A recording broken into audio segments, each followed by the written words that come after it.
gonna hit the speed limiter. Yep.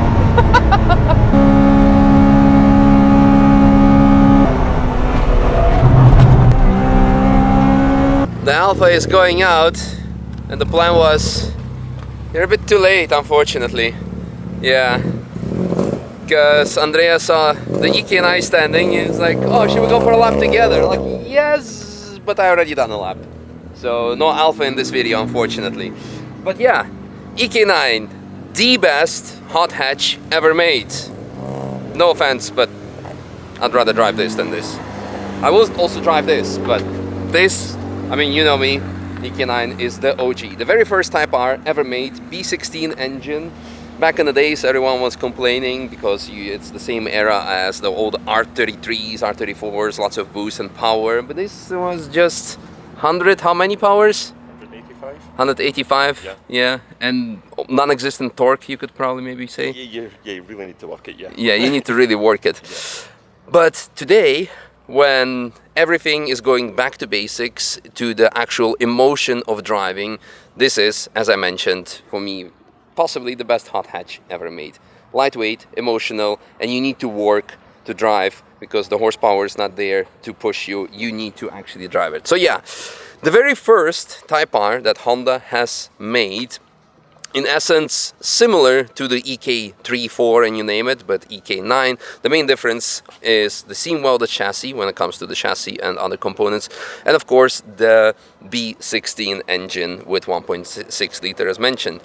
This one is pretty much stock, with the exception of a few important mods. Yeah. Intake, spin brakes, and you can exhaust, and apart from that, as it should be. Yeah, so spoon yellow with spoon brakes. And RS tires, you may know me, I'm not a big fan of them, but on this power level, so to say, actually offered a lots of fun. Let's call it that way. So you could really slide the car around the corner and then accelerate out. But the main feature was, of course, keeping the momentum. Signature JDM red seats, Recaros, beautiful, beautiful. Also different steering wheel, which adds a lot to the driver experience because it helps you to minimize the distance between you so you get to a better driving position. I would maybe for better driving prefer slightly lower seat, but that is something not related to this car. I really, really enjoyed it. Let's have a look under the bonnet, if you don't mind opening it, so we can show the 166,000 kilometer old B16. Look at that, as it should be, as it should be. So fully original, fully stock, with the exception of intake. The only thing I've changed was the intake for coming here, and it was simply for noise. It will go back to stock. It's a collector's car, so it will be as it should be. Yeah, absolutely, absolutely. Is this just a cap or also radiator? I think just a cap, Just a cap, yeah. Yeah, because this is still original. And today is a very hot day, close to 30 degrees, and this baby had no issues with going flat out on the climb. Fantastic car. We cooled it down afterwards because we had a yellow flag, so that was on one hand convenient, also for the low fuel levels. But this car is built for fuel economy because very lightweight and small displacement engine, so you could basically do 24 hours of Nürburgring on an empty tank, pretty much. Yeah, not sure if you should try it, but could be a possibility. Anyway, thank you so much for this emotional experience, and you guys enjoy the lap. It was one of the few laps where I just, I didn't need to do any talking. I wanted to enjoy myself personally, and hopefully that driving will make you enjoy as well. One thing we were missing, actually, feed cam for this one, but I guess your friend can tell us that I don't know how to drive a manual. So I like that. You're right. I'm super excited, and I'm sure the big part of my audience, you guys, are as well, because somehow through the years I've gotten quite an affiliation with Hondas, and this EK9, the first Type R, is iconic. The noise, the feel, the seam welded chassis. This might be one of the laps where I should just be quiet and enjoy. You guys enjoy as well. have to remind ourselves there is no ABS, no traction control, very lightweight chassis.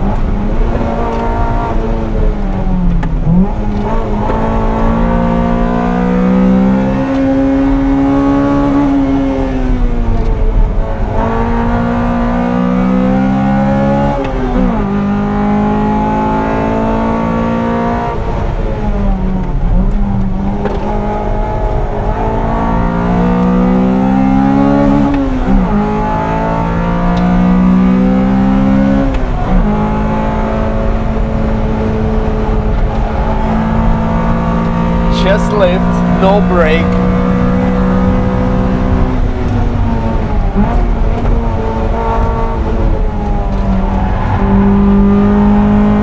Wow.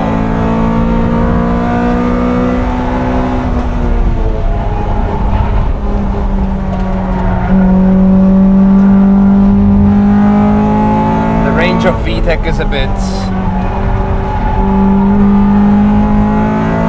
getting there.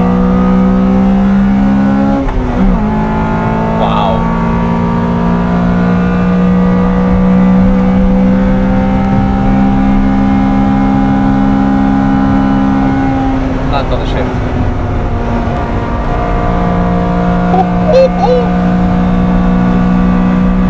Such a lovely day. Such a lovely day. Fifth. Killed it. That's the problem with the VTEC drop. Does it still come with the speed limiter? I think it does. Man. Because the car went hard on the brakes, hilarious.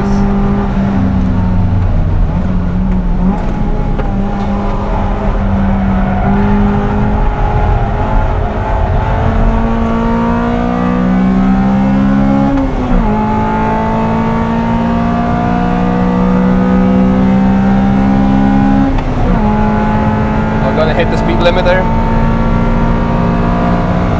Yep.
That the fuel gauge is empty. I hope it's just a defect.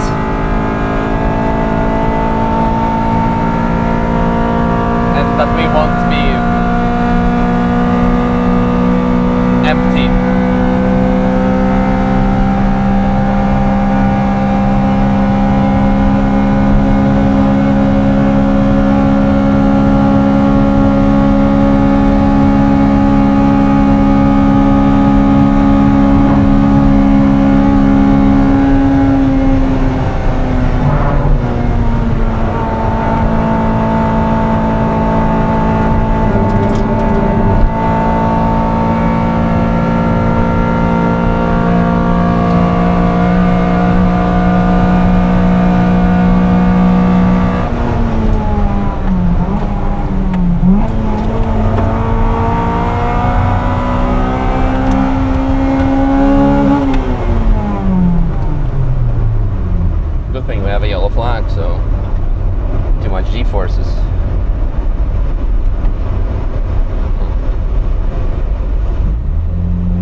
worst case, we have Draggy for real GPS speed. We won't have, of course, the RPM gauge, unfortunately, but let's hope it will survive another half a lap.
VTEC.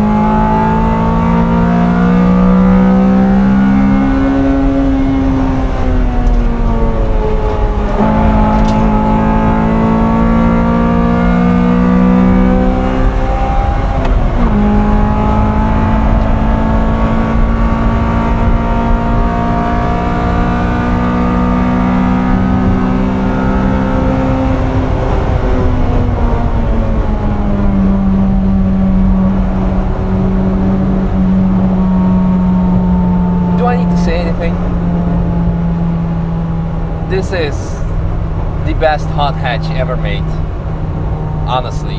The handling, the power to weight ratio, the handling, the emotion. Like, yeah, maybe a bit better alignment, a bit more camber on the front would be nice. Stickier tires, not even necessary, because now it was so nice to throw it around. It was really, really good. And you still generate enough G-forces to completely eat your dash camera off. Freaking loved it. Absolutely loved it. Like, there is so much driving involved that you need to give as a driver. Commitment, skills. You may not be the fastest because it's just 1.6. Like, not enough horsepower. How much is it? Like 160, 70, something like that. VTEC is a bit out of range, so it would be nice to have like custom gearing maybe for this. 6 gear in particular would be nice, so you could have 6 gear and shorter ratio. But everything else, like the noise, is I